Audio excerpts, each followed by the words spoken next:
ध्यान देना। कई लोग कहते हैं गुरुजी ये एक लोटा जल तुम कहां से लेकर आए हो, ये एक लोटे जल की महत्वता कहां से लेकर आए हो। जो दुनिया के लोग शिव महापुराण पर उंगली उठाएं, शंकर जी की पूजन पाठ पर उंगली उठाएं, उनको यह कथा जरूर सुना देना कि एक लोटा जल कहां से आया, उस एक लोटे जल का महत्व कहां से आया। आप लोग एक लोटा जल चढ़ा रहे हो तो सियोर वाले महाराज पर कोई एहसान नहीं कर रहे हो, ना महादेव पर एहसान कर रहे हो। एक लोटा जल अगर आप शिव जी के मंदिर में चढ़ा रहे हो तो तुम एहसान नहीं कर रहे हो, तुम अपने 7 पीढ़ी का नहीं। उज्जैन के महाकाल के मंदिर के पास में ऋण मुक्तेश्वर मंदिर में लिखा हुआ है, एक लोटा जल से 7 पीढ़ी नहीं तरती, 71 पीढ़ी तार रहे हो। किसी सियोर वाले महाराज का या फिर महादेव पर तुम एहसान नहीं कर रहा है, आपकी जिंदगी आप तार रहे हो, आपका जीवन आप सफल कर रहे हो, आप अपना जीवन सार्थक कर रहे हो।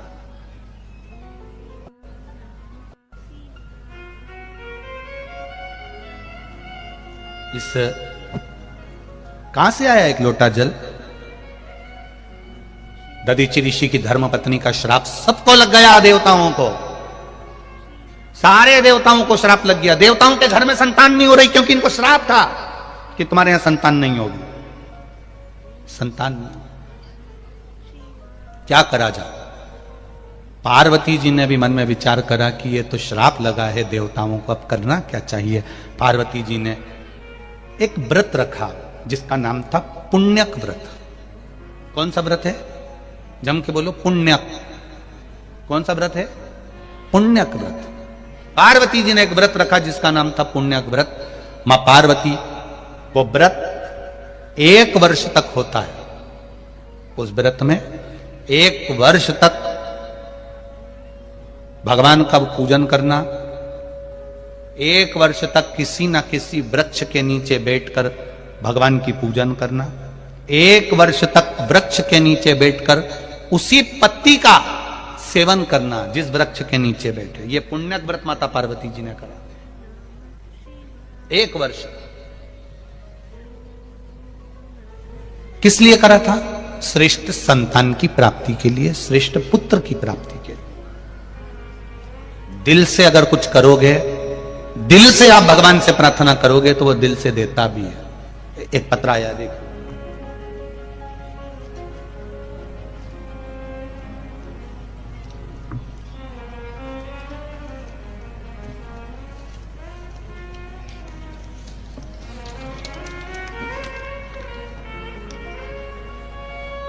श्रीमती राजकुमारी ठाकुर, पति श्री रमेश सिंह ठाकुर, ग्राम पलारी, जिला बालोदा बाजार, भाटापारा। कहीं बैठी हो तो हाथ हिलाइएगा। आप ही हैं, दोनों हाथ हिला दो एक बार। श्री शिवाय नमस्तुभ्यम, एक बार वापिस हिला दीजिए। श्री शिवाय नमस्तुभ्यम। मेरे भोले बाबा का क्या बखान करूं गुरुदेव, मेरे पास शब्द नहीं है। मेरी झोली मेरे बाबा ने भर दी है। मेरे पुत्र एवं पुत्र वधू ललिता नम्रता ठाकुर, जिनकी शादी को 14 वर्ष हो गए थे, 14 वर्ष होने पर भी उनके यहां संतान का सुख नहीं था। सारे डॉक्टरों को गांव से लेकर शहर तक इलाज करवाया, टेस्ट भी करवाया, पर संतान का सुख नहीं हुआ। डॉक्टर ने भी मना कर दिया कि 14 साल हो गए हैं, अब मुश्किल है क्योंकि इनको संतान का सुख नहीं हो पाएगा। सब आस छोड़ दी। ऐसी कोई जगह नहीं थी जहां सिर नहीं झुकाया, जिस जगह पर हम लोग गए नहीं, बैठे नहीं, प्रणाम नहीं करा, सब कुछ करा। जो जो जिसने बताया वो सब करा, पर 14 वर्ष तक संतान नहीं गुरुदेव। 4 वर्ष तक हमने सारे उपाय करे, 10 वर्ष हमारे ऐसे ही निकल गए, हमने फिर छोड़ दिया बाबा पर। 14 साल हो गए। 14 वर्ष के बाद महापुराण की कथा टीवी पर रही। तब मेरी बहन मुझे किया शिवपुराण कथा का। मैंने पुत्र वधू से कहा कि कथा सुनो, और पुत्र वधू से कहकर 8/10/2022 के पहले हमने बाबा देवादित्य महादेव का वही अनुष्ठान करना प्रारंभ कर दिया। सफेद आंकड़े की जड़ शिव मंदिर में जाकर शंकर भगवान के ऊपर से 21 बार घुमाकर तुमरुक्का जी का नाम लेकर कमर में बांधी, और जैसा आप कहते हो जल का और बेलपत्र का महत्व वैसा कि वैसे ही करा। बाबा की कृपा से 8/10/2022 को मेरे बाबा ने मेरी बहू के गर्भ से 2 बच्चों को जन्म दे दिया। ये शिव की कृपा है, दोनों बच्चों का। और देखिए गुरुदेव, जहां पर डॉक्टर बोल रहे थे एक संतान नहीं होगी, मेरी बहू के गर्भ से एक पुत्र भी हुआ और एक पुत्री भी हुई है। दोनों के फोटो लगा रही हूं, उनके फोटो भी मैं लगा रही हूं, आप फोटो भी देख सकते हैं, एक पुत्र और एक पुत्री का फोटो। ये शिव है, ये शंकर है, ये औघड़ी है। मैं एक पुत्र और एक पुत्री का फोटो भी लगा रही हूं, जो 14 वर्ष के बाद एक पत्र हो रहे, देखिए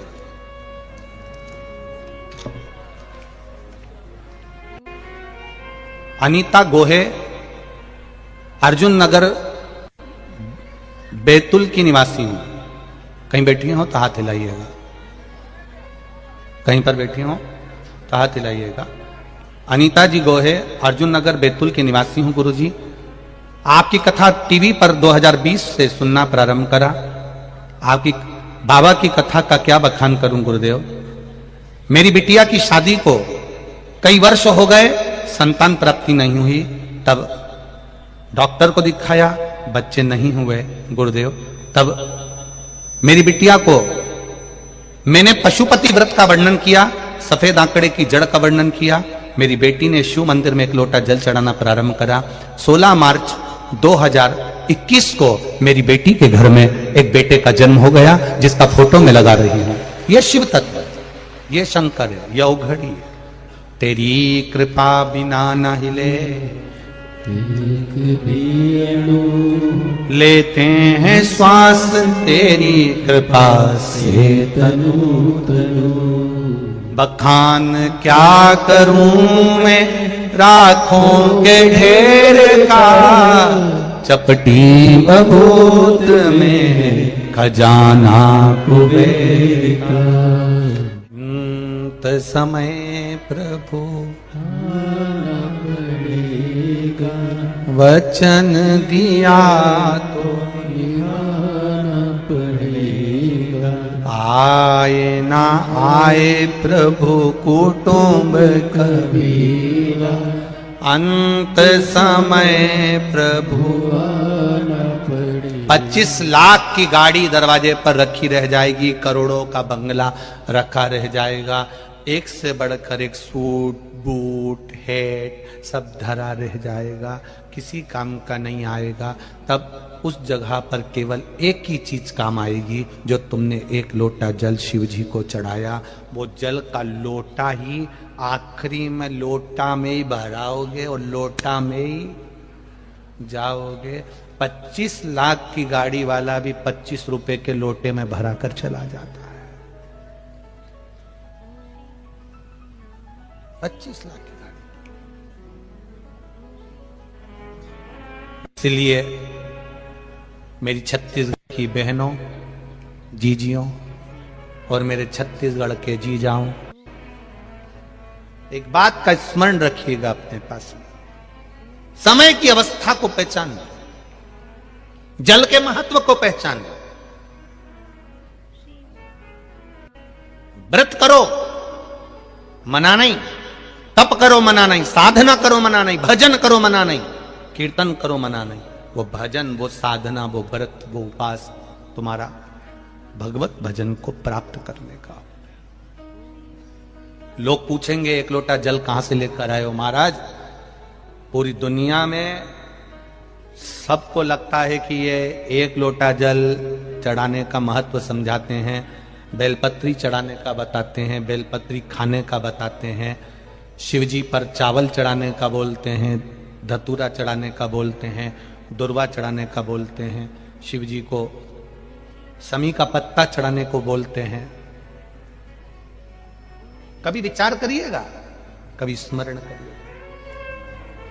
कभी आपको बोला इस व्यासपीठ से कि शंकर जी के मंदिर में जाकर इतने लाख रुपए दिया ना, या ऐसा कर देना, या तुम्हारा खर्च करने की कभी बात नहीं करी होगी। बात करी होगी तो केवल एक लोटा जल या एक बेलपत्र की, और बेलपत्र की भी बोली होगी कि शिव जी पे चढ़ा हुआ ही तुम तो उठाकर चढ़ा दो, उतने में भी आनंद हो जाएगा। बोला कि नहीं बोला? उतने में भी सुख हो जाएगा। उस एक लोटे जल का प्रमाण क्या है? पार्वती मैया ने व्रत करा, जिस व्रत का नाम था पुण्यक व्रत, और उस पुण्यक व्रत का जो बल था, उस पुण्यक व्रत का जो प्रभाव था, उस पुण्यक व्रत का जो आनंद था, 1 वर्ष तक उस व्रत को करना था और 1 वर्ष के बाद उसका उद्यापन करना था। 1 वर्ष के बाद उसका उद्यापन माता पार्वती जी कर रही हैं, क्योंकि उनके घर में संतान नहीं है। दधीची बाबा की धर्म पत्नी का जो श्राप लगा सारे देवताओं को लगा है संतान के लिए, संतान नहीं होगा तो दुख है भीतर से, करूं क्या? तब पुण्यक व्रत करा। 1 वर्ष का व्रत माता पार्वती जी ने एक पेड़ के नीचे बैठकर करना, उसकी पत्नियों को खाना और भगवान का पूजन करना। जब पुण्यक व्रत 1 वर्ष का हो गया, तब शिव जी से माता पार्वती जी ने कहा, आज मेरा पूरा हो गया, अब मैं उद्यापन करना चाहती हूं, अब मैं उद्यापन कर दूं।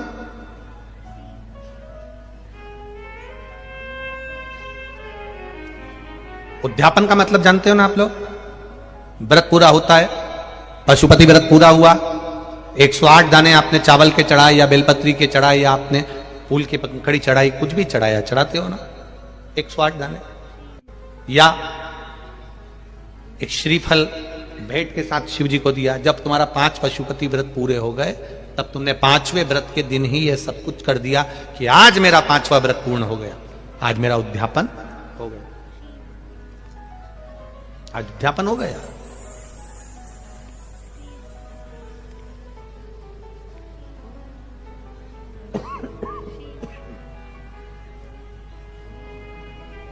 अब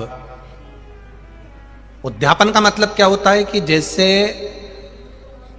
कोई प्लाट तुमने लिया, समझना थोड़ा बहुत अच्छे से ध्यान से समझना उद्यापन का मतलब। तुमने प्लाट लिया, तुमने जमीन ली, तुमने मकान लिया, मकान में तुम रहने भी लगे, प्लाट में तुमने घर भी बना लिया, पैसे भी पूरे दे दिए, लाखों रुपए दे दिए, जमीन पे रह रहे हो, मकान बना लिया, प्लाट ले लिया, या मकान में रह रहे हो, पैसे भी दे दिए पूरे, रह भी रहे हो, 15 साल हो गए, 20 साल हो गए, 25 साल हो गए रहते रहते, पर तुमने उस प्लाट की, उस मकान की अगर रजिस्ट्री नहीं कराई तो वो मकान तुम्हारा होगा क्या? जम के बोलो जरा। नहीं, तुमने उसकी लिखा पढ़ी नहीं कराई, उस पर तुम्हारा सिग्नेचर और बेचने वाले का सिग्नेचर नहीं है, साइन नहीं है, तो उस प्लाट की, उस जमीन की, उस मकान पर तुम्हारा कोई कब्जा नहीं होगा। तुम भले रह रहे हो, तुम भले उस पे रह रहे हो, पर उस पे तुम्हारा साइन नहीं है, उस पे बेचने वाले का सिग्नेचर नहीं है, भले तुमने पैसा दे दिया, तो वो जमीन, प्लाट, मकान तुम्हारा नहीं कहलाएगा। उसी तरह तुमने पशुपति व्रत करे करे करे करे करे, 16 सोमवार के व्रत करे, संकट सोमवार के व्रत करे, बुधवार के व्रत करे, मंगलवार करे, शुक्रवार करे, संतोषी माता के करे, लक्ष्मी जी के करे, वैभव लक्ष्मी के करे, तुमने सारे व्रत करे, उस व्रत का उद्यापन होना जरूरी है। एकादशी का व्रत कर रहे हो, उसका भी उद्यापन होना जरूरी है। प्रदोष का व्रत कर रहे हो, उसका उद्यापन होना जरूरी है। उद्यापन हो जाना मतलब मैंने अभी तक जो व्रत करे थे, ये सारे व्रतों का पुण्य अब मेरे खाते में आ गया, अब मुझे किसी की जरूरत नहीं, किसी के व्रत की जरूरत नहीं कि मैं मरूंगी। आपके मरने के बाद पंडित जी ब्राह्मण देवता संकल्प छुड़वाएं और एकादशी दिलवाएं। बहू से कहें 5 एकादशी दो, बेटों से कहें 4 एकादशी दो। यहां देते कि नहीं देते? अरे बोलो तो जम के। किसी के मरने के बाद 12वें 13वें में एकादशी दिलवाते हैं। अगर आपने एकादशी करी है और आपने एकादशी कर कर उसका उद्यापन करा है, तो एकादशी का उद्यापन कर दिया मतलब आपने इतनी एकादशी करी, उसका पुण्य तुम्हारे खाते में है। कोई तुमको एकादशी नहीं भी देगा तो भी तुम बैकुंठ जरूर जाओगे, क्योंकि सील ठप्पा लग गया। उस उद्यापन का मतलब यह है कि हमारा करा हुआ व्रत हमारे खाते में पहुंच गया। कई लोग घबराते हैं उद्यापन में। 5 व्रत करे पशुपतिनाथ के, 4 व्रत पूर्ण हो गए, 5वां व्रत करने के लिए जाओ तो एक श्रीफल भेंट, 108 बेलपत्र या चावल जो भी लेकर जा रहे हो, शिव जी को एक एक कर समर्पित करते जाओ। श्री शिवाय नमस्तुभ्यम, श्री शिवाय नमस्तुभ्यम। दिए लगा दिए, दिया ले लिया, प्रसाद के हिस्से कर दिए, एक हिस्सा ले लिया, वापिस घर पर आए, 5वें दिन फिर वही दिया जला दिया, फिर प्रसाद का हिस्सा पा लिया। 5वां व्रत पर तुमने उद्यापन कर दिया, मतलब तुमने शिव को समर्पित कर दिया। अब वो व्रत तुम्हारा है।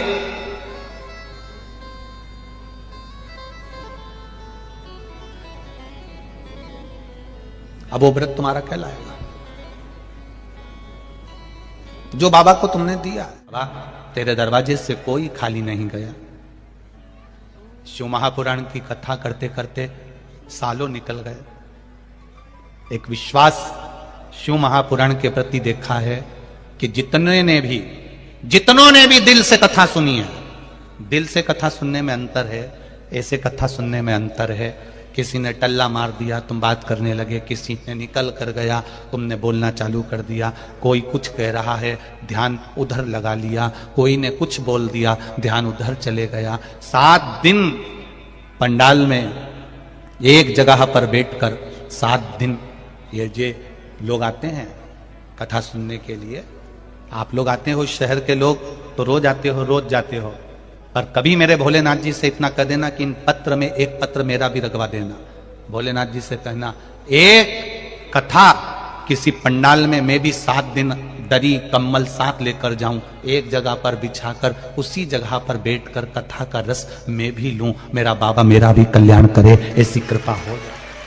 कभी मन में विचार बनाना। दुनिया के लोग प्रयाग में जाकर कल्पवास करते हैं, हरिद्वार जाकर कल्पवास करते हैं। दुनिया के लोग 1 महीना 15 दिन का निवास करते हैं, 2 दिन का निवास करते हैं, काशी में जाकर, हरिद्वार में जाकर, सोमेश्वर जाकर, उज्जैन जाकर। कभी भोलेनाथ से कहना मैं इतनी दूर नहीं जा सकती, तो मेरे गांव के पास में कहीं शिव पुराण की कथा हो तो मेरी एक आसन से सुनो, तुझ में दिल लगाकर सुनो। जैसे वो आगरा से भाई आया था, उसने कहा मैंने नियम लिया था कि मेरा बेटा व्यसन से मुक्त हो जाए, शराब पीना छोड़ दे और उसकी शादी हो जाए, जो 30 साल का हो गया था। भगवान ने चौथी कथा तक पीछा नहीं छोड़ा, आखिरी में भोलेनाथ ने कृपा करी, उसका व्यसन भी छूटा, शादी भी पक्की हुई। ये शिव तत्व है, ये शंकर है, योग गड़ी है। कथा वो नहीं होती कि तुमने बस यहां से सुना, यहां से निकाल दिया, बच्चे कुछ थे। तो कथा को एंजॉय करने के लिए या कथा में आनंद लेने के लिए नहीं जाना है, कथा में हमें शिव को ढूंढने जाना है कि मेरा बाबा मिलेगा कैसे, मेरा शंकर कैसे मिलेगा। टीवी के सामने कथा सुन रहे हो, आस्था चैनल पर, मोबाइल पर कथा सुन रहे हो, तो आपका विश्वास, जितने लोग टीवी पर कथा सुन रहे हैं इनका विश्वास जागा तो है, नहीं तो ये टीवी चालू नहीं करते, नाटक देखते रहते। क्यों आस्था चैनल चालू करा, क्यों मोबाइल पर कथा निकाली? नहीं, सीवर वाला मारा जा रहा होगा, कथा निकाल। तुमने मोबाइल पर भी भगवान को ढूंढा है, तुमने चैनल पर भी भगवान को ढूंढा है, तो पंडाल में भी कथा सुनने बैठो तो भगवान को ढूंढ कर बैठो कि मेरा भोलेनाथ मुझे मिलेगा, मेरा शंभू मुझे मिलेगा। 14 वर्ष तक जिसकी यहां संतान नहीं हुई, वो सब दूर से जब आस छोड़ देता है, तब वो शंकर की शरण में जाता है, तब वो शिव तत्व की ओर जाता है। सालों साल हो जाती है और औलाद नहीं होती, तब व्यक्ति को लगता है कि अब संतान नहीं हो सकती। आस छोड़ दी लोगों ने, 10 साल 20 साल। इस व्यासपीठ ने 25 से 30 साल जिसकी शादी को हो गए, उन तक की गोद में संतान देखी इस व्यासपीठ ने, और उनकी आंख में से आंसू बहते हैं कि मेरे को 30 साल बाद बाबा ने संतान दे दी। ये व्यासपीठ ने देखी है, ये सहज नहीं है। इन पत्रों के ढेर में तुम्हारा भी पत्र आए, तुम भी दिल से बाबा से प्रार्थना करो कि वो तुम्हें स्वीकार करे। एक दिन शिव जी के मंदिर गए, 1 महीना शंकर जी के मंदिर में गए, 1 महीना 2 महीना भगवान के मंदिर में गए, और तुम विचार करो कि मेरा बाबा मेरी झोली भर दे, ऐसा नहीं होता। पहले भगवान पूरा परखता है। तुम जाते रहो उसके दरवाजे पर, जाते रहो, 1 महीना नहीं, 2 महीना नहीं, 3 महीना नहीं, जाते रहो उसके दरवाजे पर, कभी तो सुनेगा, कभी तो सुनेगा। जाते रहो। वो रेलवे स्टेशन गए हो आप लोग कभी? अरे बोलो तो जम के, स्टेशन गए हो? रेलवे स्टेशन, रेलवे स्टेशन पर बड़े बड़े माइक लगे होते हैं। अंदर बैठी हुई एक महिला बार बार बोलती है 12 1 2 3 4 नंबर की गाड़ी, ये वाली एक्सप्रेस इतनी बजे इस प्लेटफॉर्म पर पहुंच रही है। एक बार नहीं बोलती वो, कितनी बार बोलती है? 5 बार भी नहीं बोलती वो तो, जब तक बोलती है जब तक ट्रेन नहीं आ जाए। बोलती कि नहीं बोलती? ट्रेन आ गई तो भी बोल रही है। अब क्या बोल रही है? 1 2 3 4 ये एक्सप्रेस 4 नंबर प्लेटफॉर्म पर आकर खड़ी हो गई है। नहीं आई तो भी बोल रही थी, आ गई तो भी बोल रही है, ट्रेन चली गई तो भी एक बार बोली है। ट्रेन 4 नंबर प्लेटफॉर्म से छूट चुकी है। उसी तरह जैसे वो कमरे में बैठकर बार बार बोल रही है कि ये ट्रेन आ रही, ये ट्रेन आ रही, तो तुमको धैर्य बंधा देता, आने वाली है, 15 मिनट की देरी है, 20 मिनट की देरी है, कोहरा पड़ गया होगा, आ रही होगी, आ रही होगी, और आखिरी में वो सामने आकर खड़ी हो जाती है। उसी तरह तुम भी शंकर के मंदिर में एक लोटा जल चढ़ाते रहो, श्री शिवाय नमस्तुभ्यम बोलते रहो, आता होगा, आता होगा, आता होगा, आता होगा, और आकर खड़ा हो जाए। आएगा मेरा बाबा आएगा। ट्रेन का इंतजार करते हो, वो बोलती रहती है, आ रही है, आ रही है, आ रही है, 5 मिनट की देरी, 10 मिनट, 20 मिनट की देरी। तुम्हारा मत धैर्य नहीं छूटता। छूटता है क्या धैर्य? तुमने कभी सोचा आधे घंटे की देरी है, मैं तो अब जाऊं नहीं इस ट्रेन से, मैं तो सामान लेके मेरे घर जा रही हूं। नहीं, और आधा घंटा इंतजार कर लो। आधा घंटा रुके तो मालूम पड़ा 1.5 घंटा और लेट हो गई। अब सोचे मैं तो जा रही मेरे घर, हम नहीं जाऊं इस ट्रेन से। नहीं, 1.5 घंटे की तो बात है, और रुको, धैर्य नहीं तोड़ा, और रुको, और रुको, और रुको, और रुको। रुकते रुकते 8 बजे वाली ट्रेन रात को 11-12 बजे आई, तब तुम उसमें बैठी और वो बाई बोलती रही, आ रही है, बोलते जाओ, आ रही है, आ रही है। तुम उसके मंदिर में जाते रहो, एक लोटा जल चढ़ाते रहो। यह मत सोचना कि गुरुजी ने बोला था 3 महीने का, नहीं नहीं। किसी किसी की फाइल मोटी होती है ना, तो उसको पढ़ने में भी समय लगता है, काटने में समय लगता है, छुपाने में समय लगता है। उसी तरह दुख अगर बड़ा है तो थोड़ा समय लग सकता है, और धैर्य मत खोना, आएगा जरूर और दुख काटेगा जरूर, ये निश्चित है। धैर्य मत तोड़ना, आएगा, वो मेरा बाबा आएगा।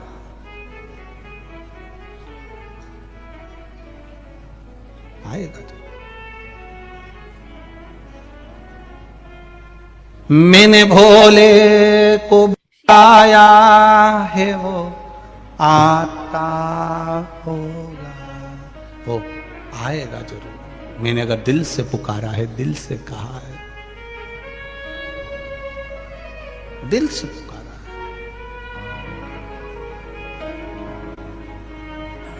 और जब आप दिल से पुकारोगे तो आएगा।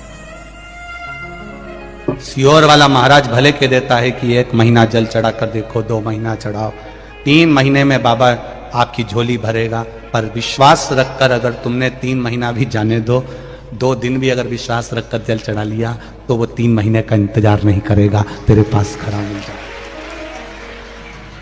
कोई जरूरी नहीं है सभी ट्रेनें लेट आए, कोई जरूरी नहीं है कि तुम सबका काम ही 3 महीने में होगा। कोई कोई ट्रेन बिफोर भी आ जाती है। बोलो सही है कि गलत है? कोई कोई ट्रेन 8 बजे का टाइम है तो उसके पहले ही वहां 2 स्टेशन पहले ही आके खड़ी है। क्यों खड़ी है? इधर से हरी झंडी मिले फिर जाऊंगी। उसी तरह भोलेनाथ भी कभी कभी इंतजार में खड़ा रहता है, स्टेशन के पास में ही। ये लोटा लेके मंदिर आया और मैंने इसका काम निपटाया। कभी कभी वो भी भोर खड़ा है। तुम सोच रहे हो भगवान मेरा काम करेगा, भगवान बोले मंदिर तो आए एक लोटा लेके, वो इंतजार में खड़ा है। एक भक्त लक्ष्मी जी से कहता है, भगवान से कहता है, भगवान मुझे इतनी लक्ष्मी दो, इतनी लक्ष्मी दो, इतनी दो कि मैं कथा कराऊं। मुझे इतना धन देना कि मैं कथा करवाऊं।